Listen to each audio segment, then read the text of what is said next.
our next speaker, who's Shane Tedjarati. He's the president and CEO of Honeywell for the high growth markets, which includes Iran, and he's based in China. A fun fact about Shane is that him and his family have lived in China for over 23 years, and he's fluent in both Mandarin and Cantonese, and of course Persian. So Shane, please join me on the stage and enjoy this conversation about global megatrends and their implications. Thank you. Thank you.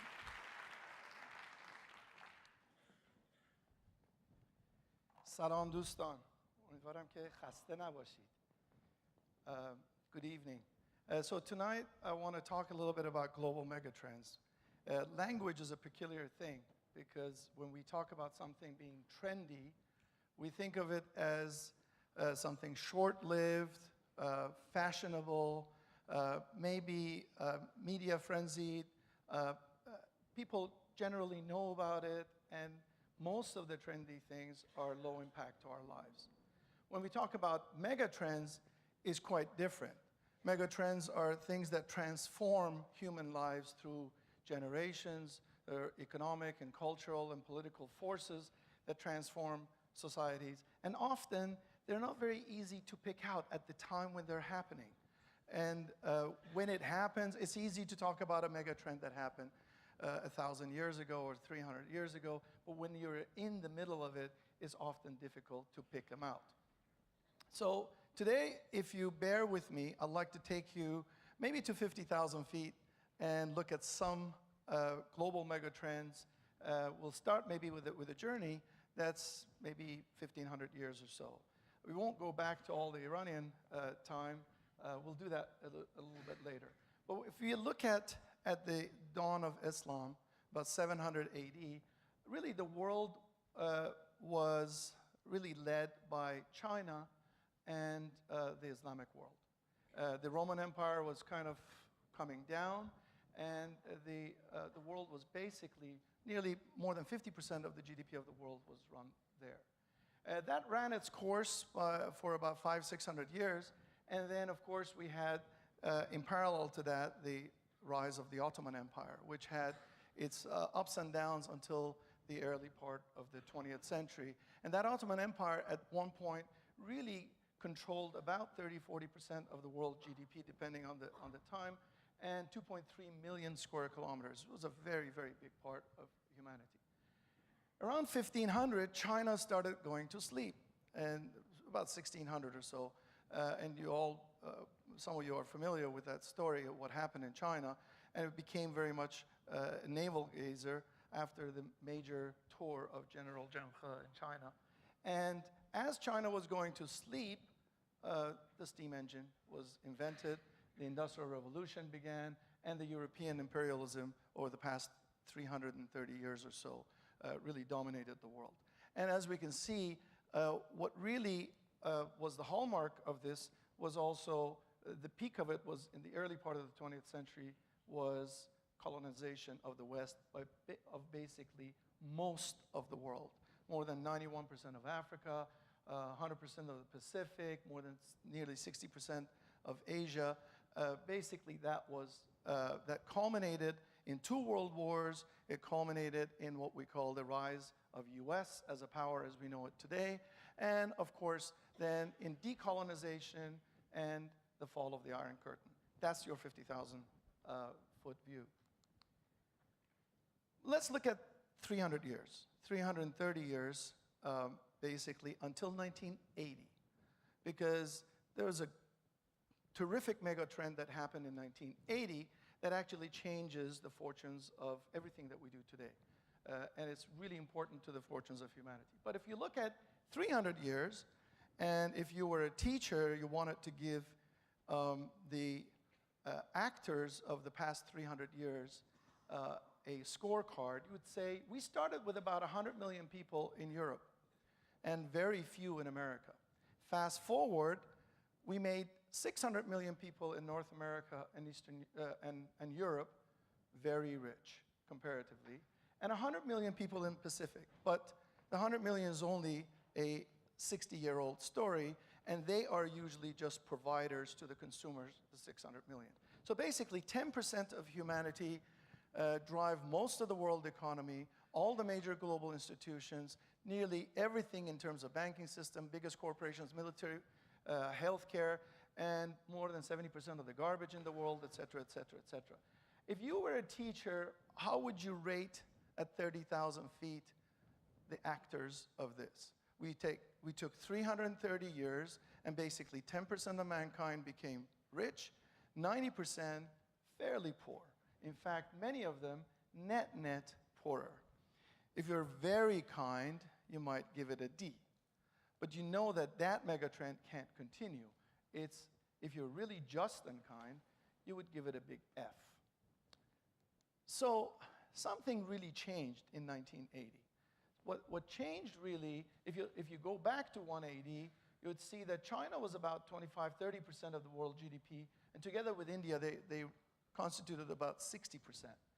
They dwindled down, especially after the time I mentioned to you. They went up a little bit, but then they crashed together, being less than 10%.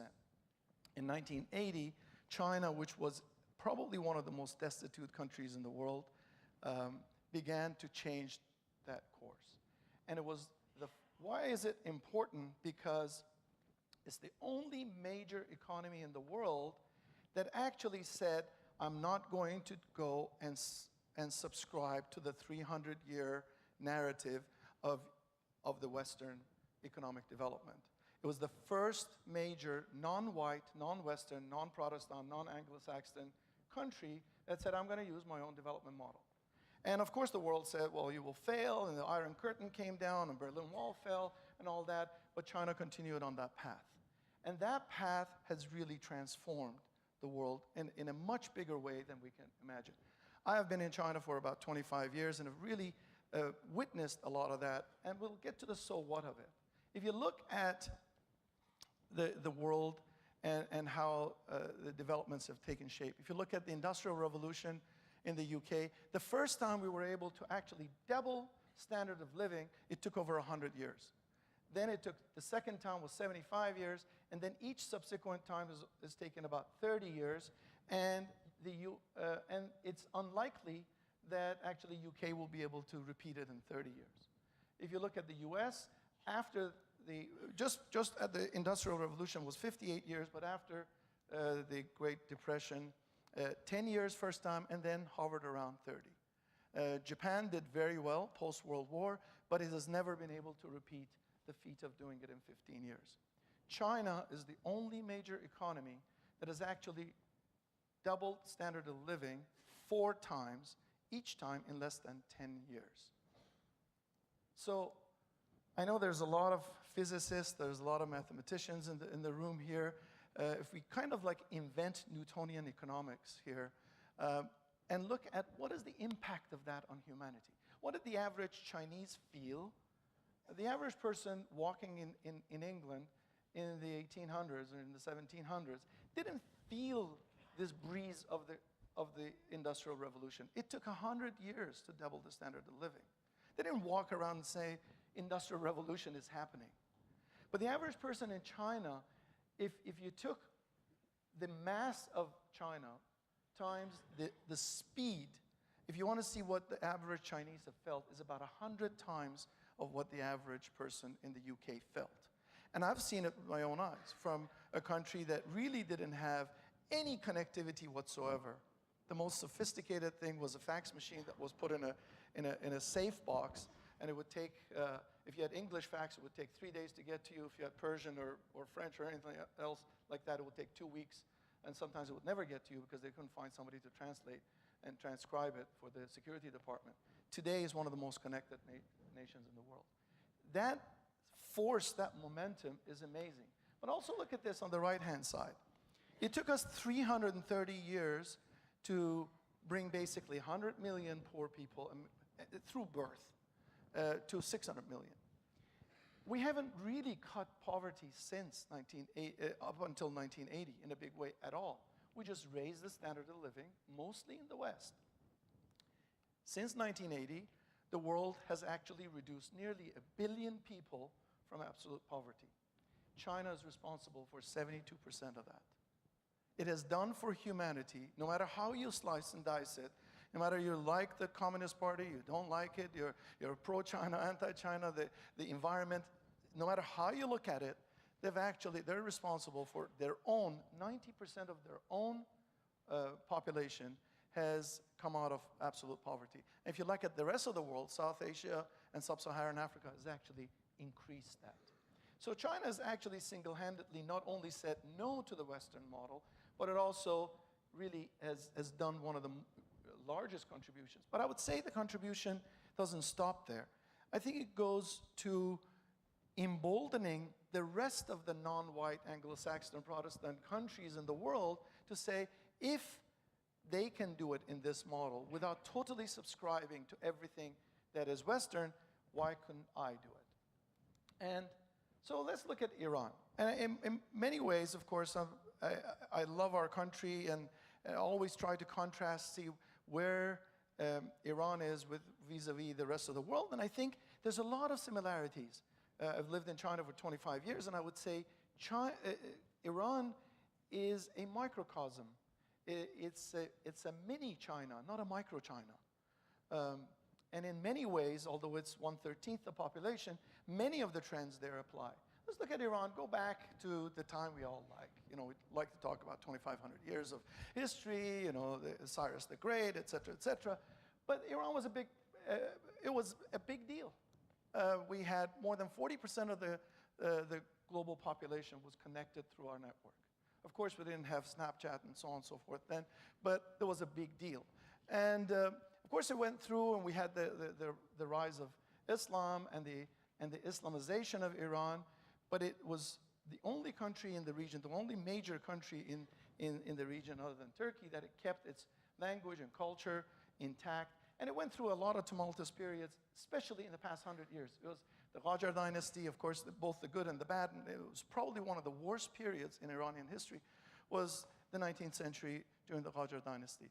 Ended up starting the constitutional revolution, the discovery of oil, the coup in 53, the revolution in 59, a terrific war that really devastated Iran and Iraq, 37 years of sanctions, and voila, we're here.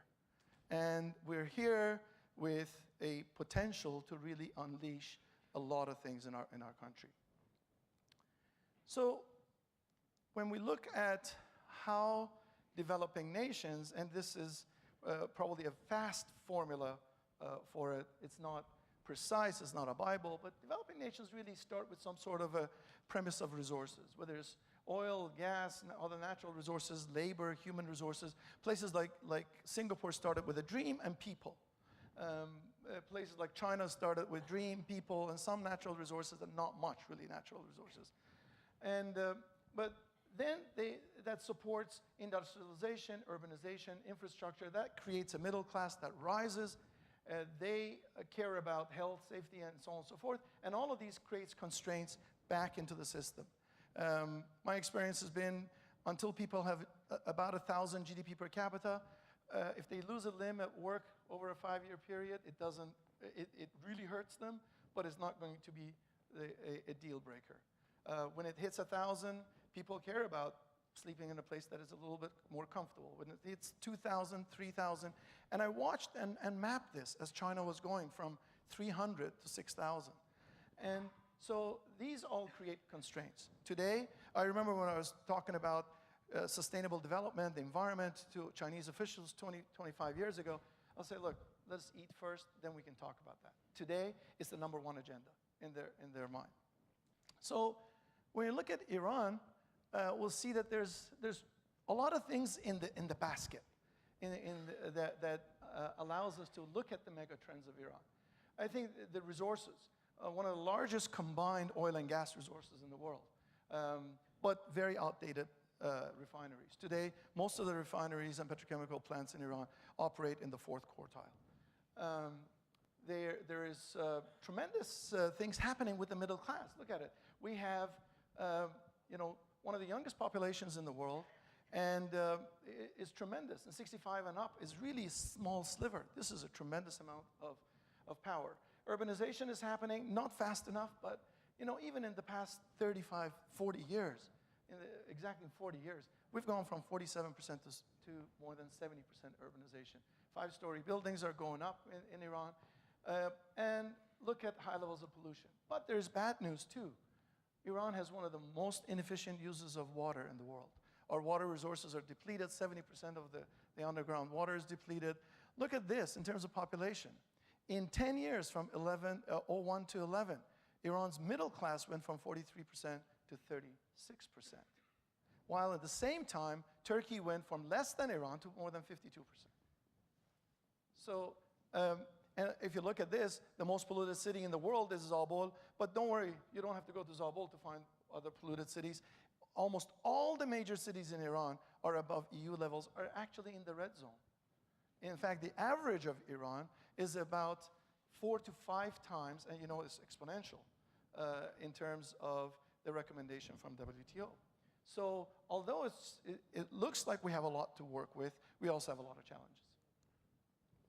So what are some of the technologies that we can look at to address some of these? And I know many of you are entrepreneurs, and I've gone the entrepreneur's route, and that's the way I actually went to China. I started a few companies and sold them before joining Honeywell. And so I want to put that bug in your ears, in the ears of the entrepreneurs. There's a lot of things. Looking at oil and gas and the natural resources, modernizing refining processes and plants, water desalination, recycling, smart irrigation, smart energy, and balancing, you know, the multiple supply and demand. If you look at middle class, retail experience, online and offline, everything connected, everything social, everything mobile, healthcare technologies, both in terms of, Iran, for example, has one of the highest levels of people dying on the roads, not because of directly from accident, but lack of ability to get EMS services, emergency medical to them. And they die, but they shouldn't be dying on the road. So our helicopter systems are not responsive, et cetera, et cetera. So looking at technologies, not just IT technologies, but all kinds of technologies for healthcare. Smart buildings in terms of industrialization and urbanization. Buildings are like the system of the breathing system for a country, for a city. And in fact, we find that in some of the buildings in China, we have over 40% of the pollution created from buildings. And Iran has variations of temperatures in the summer and the winter. And so having smart buildings, safe and efficient public transport, and connectivity across the board. Health and safety. I don't have to tell you, especially those of you who come from Iran, this is one of the biggest concerns of the population. So green energy, cleaner fuels. Iran's got some of the worst standards today for diesel and for gas, and also for alternative energy, almost no standards for that. So creating those standards, but also creating innovations in these areas. Cleaner transports, electric and hybrid, and environmental monitoring and management. And how you connect everything together so you allow the market and the users to become smart enough to demand and drive change. So what are the opportunities for entrepreneurs? I think Iran, in many ways, is that mini China that people could not imagine 30 years ago, China. I think Iran, in many ways, is the only major continental type economy that has been untapped. And it creates an unbelievable ecosystem and environment for entrepreneurs to really create a large impact in the market. It's an environment that needs access to capital, technology, know-how, and Iran has tremendous amount of potential because it has the capability and the know-how and the population. An ecosystem and a supply chain, and I can't emphasize the supply chain enough. A lot of people debate the difference between China and India. I've worked in both countries a lot. One of the biggest things that was in the hands of the Chinese government that wasn't in the hands of the Indian government. People think it has to do with democracy versus autocracy and all that. No, it was land use. Basically, China had access to land use. It had land reform. The government could actually do proper city planning and actually do land use and so on and so forth. And it actually built the infrastructure. When they built it, it was just saying, build the temple and the believers will come. And that's what happened. And so that supply chain is extremely important, both the physical supply chain and the electronic supply chain. And of course, regulations that go with it. And I think that economic prosperity hinges on us thinking about what are the big trends in Iran that can actually make a big impact on society. Creating jobs. Any statistics you give is probably not doing this justice. That we really need to create jobs for men and women and for the young and talented population. Not only we have a huge amount of unemployment, but we have even a bigger amount of underemployment.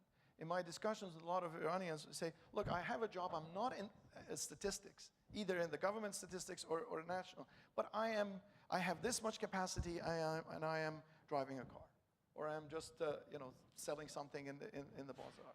So that creating jobs, protecting family values. We're beginning to see the degradation of marriages and other issues with respect to things that are actually culturally were abhorrent to the Iranian society just a few years ago. By the way, the same thing has happened in China. Fighting drug use, 3% are addicted, probably more. Again, there's a lot of data here, but there's a lot of need to understand it and understand how, through the use of technology, through the use of innovation, through the use of better entrepreneurship, we can actually be social entrepreneurs addressing these. Support the less able. One of the big things that's happening through this 37 years of economic strangulation is that a lot of mental illness has come to the country. A lot of issues with respect to the taboo of mental illness in Iran. And finding ways in which we can address that in the country. More than 700K under 25 with acute physical and mental disabilities in Iran. This is not the people who came from the war. This is ordinary Iranians walking in the streets. And of course, reducing crime, which as the economic disparities begin to change, this is going to be the case. Let me talk about one mega trend, and I have my cue to end my session soon. Is that, look, we have the Barjam, and it's going to start a tsunami of new opportunities for everyone. Hopefully, that will continue and make a lot of good things happen. But reality is a lot of the money in the Barjam is going to go into major infrastructure. And that major infrastructure is largely going to be state-owned. And that large major infrastructure actually, directly or indirectly, will benefit about 15% of the population in Iran.